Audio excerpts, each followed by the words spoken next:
Pregnant सास। जमाना कितना भी बदल जाए, इतना भी नहीं कि बहू घर आए और सास गर्भवती दिख जाए। देखो मीरा, माँ का पूरा ख्याल रखना है, उनसे अब काम नहीं होता है। क्यों, क्या हो गया है? तुम्हारी माँ तो हट्टी कट्टी दिख रही है, पूरी शादी में घोड़ी की तरह नाची है, अब क्यों काम नहीं होता उनसे? वो माँ प्रेग्नेंट है ना, बच्चा होने वाला है। मैं कभी भी भाई बन जाऊंगा इस साल के अंत तक। क्या बोल रहे हो? वो सर पर हाथ रखकर बैठ जाती है। यार पहले क्यों नहीं बताया? कैसा मजाक है ये? झूठ बोल रहे हो ना? हाँ, झूठ बोल रहे हो ना? तभी ससुर की आवाज आती है। बहू, पानी गरम कर दे, तेरी सास को दवाई देनी है। समय पर दवाई ना दी तो परेशानी हो जाएगी। और हाँ, जरा काजू पीस कर दूध में मिलाकर ले आना। तेरी सास खुद से तो अपनी संभाल करेगी नहीं। हे भगवान, ये मैं क्या सुन रही हूँ?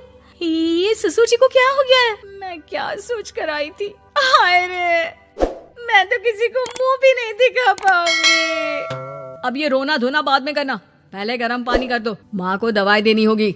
और हाँ, रात को माँ के पैरों में तेल लगा देना। बहू को गुस्सा आ जाता है, वो बड़बड़ करती किचन में जाती है जहाँ उसका ससुर खड़ा होता है। एक बड़ी जिम्मेदारी है हम सबके सर ऊपर। इस उम्र में माँ बनना खतरे से खाली नहीं होता। हाँ हाँ पता है, तो क्यों बन गई माँ?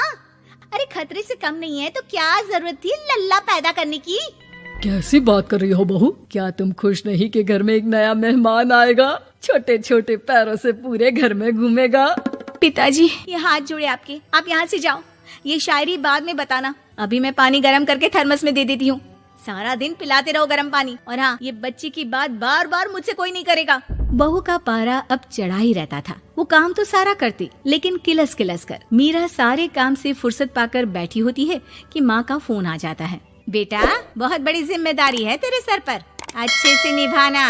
ससुराल में हर किसी को खुश रखना वैसे तो मुश्किल है, लेकिन भगवान ही हिम्मत देता है बहू को हर कुछ सहकर सबको खुश रखने की। क्या बड़बड़ किए जा रही हो माँ? जानती भी हो कि यहाँ क्या चल रहा है? मेरी सास, अरे तेरी सास तो देवी है देवी। कितने खुश हो रहे थे सारे तेरी सूरत देख देख कर। पता नहीं जैसे बहू नहीं कोई मन मांगी मुराद मिल गई हो उन लोगों को। अरे बात तो पूरी सुनो। मन मांगी बुरा तो पूरी हुई है। अरे मेरी सास को बच्चा होने वाला है, प्रेग्नेंट है वो। क्या बकवास कर रही है मीरा? ये बात किसी को कहना मत। मुझे तो बता दिया, लेकिन अब अपनी जबान सिल ले। कहाँ है तेरी सास? बात तो करा मेरी। पूछू जरा, पोता पोती खिलाने की उम्र में खुद का बच्चा खिलाने का शौक कहाँ से आ गया? और आया भी तो बताना तो चाहिए था। अब क्या नाक कटाने के लिए हम लोगों से रिश्ता जोड़ा है? रुक, तेरे पापा से बात करती हूँ। मीरा फोन रखकर लेट जाती है। वो एक सपना देखती है कि उसकी गोद में एक बच्चा खेल रहा है।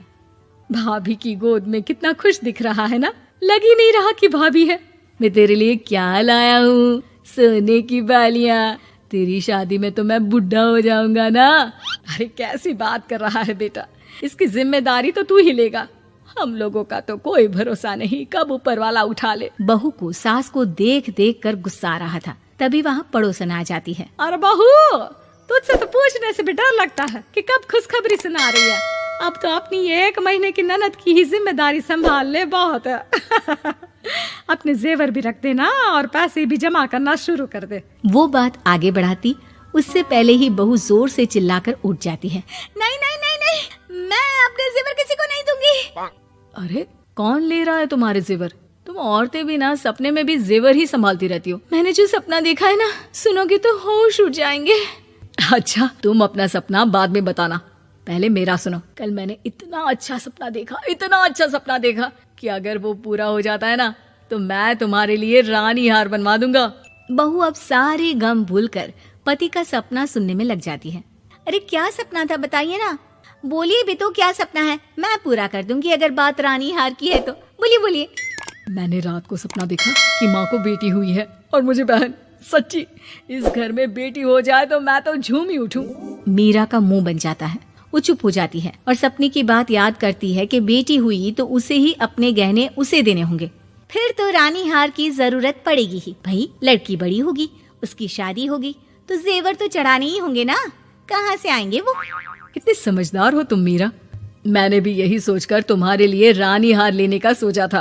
अरे फूटी किस्मत मेरी जो ऐसा परिवार मिला। मेरे पापा की तो मैं अभी क्लास लगाती हूँ, जो सब जानते हुए भी ऐसे परिवार में मेरी शादी कर दी। बहू पिता को फोन लगाने ही वाली होती है कि ससुर की फिर से आवाज आती है। बहू गरम पानी ले आ जल्दी, थर्मस में खत्म हो गया है। बाद में खबर लेती हूँ मैं पापा की, पहले सास को गर्म पानी दिया हूँ। बहू अभी किचन में काम कर ही रही थी कि मीरा के मम्मी पापा आ जाते हैं। वो हाथ में ढेर सारे फल लेकर आते हैं। मीरा के पिता मीरा के ससुर से कहते हैं, लीजिए भाई साहब, ये फल रखिए, बहन जी को खिला दीजिएगा। वैसे कैसी है उनकी तबीयत? बस पता तो है आपको, ऐसे वक्त में जो होता है बस वही सब। मुझे तो सुनकर बहुत गुस्सा आया था, लेकिन चलिए, भाग्य में जो है लिखा उसे कौन टाल सकता है। डॉक्टर को दिखाए? हाँ, बस डॉक्टर आने ही वाला है। अच्छा हुआ आप लोग भी आ गए। उतने में एक सुंदर सी लेडी डॉक्टर आती है। पेशेंट कौन है आप? अरे नहीं जी, मैं तो बहू हूँ इस घर की। मैं तो अभी सोच भी नहीं सकती पोता या पोती के बारे में। अभी तो मेरी सास ही। अरे चुप हो जाना, देख तो ले, डॉक्टर है ये, किसी के भी सामने गुस्सा फोड़ देती है। डॉक्टर कमरे में जाती है और थोड़ी देर बाद बाहर आ जाती है। पीछे से सास भी निकल आती है। हे भगवान, इतना दुख तो किसी को भी ना दे जितना मुझे दिया है। देखिए बहन जी, आप लोगों को तो ये सोचना भी नहीं चाहिए था। वही तो मैं भी कह रही थी कि आप लोगों के लिए तो सोचना भी गुनाह है, लेकिन अब पछताए होत क्या जब चिड़िया चुग गई खेत। डॉक्टर वहाँ से चली जाती है। मैं माँ नहीं बन सकती, मैं प्रेग्नेंट भी नहीं हूँ। ये कैसे? तुम तो बोल रही थी कि अरे वो गैस का दर्द था और पेट भी गैस से फूल रहा था। डॉक्टर ने चूर्ण दे दिया है, गर्म पानी से फाँकना है। मैं भी लाती हूँ गर्म पानी। अरे मैं तो गीजर ही लगा देती हूँ। खुशी के मारे पागल ना हो जाओ।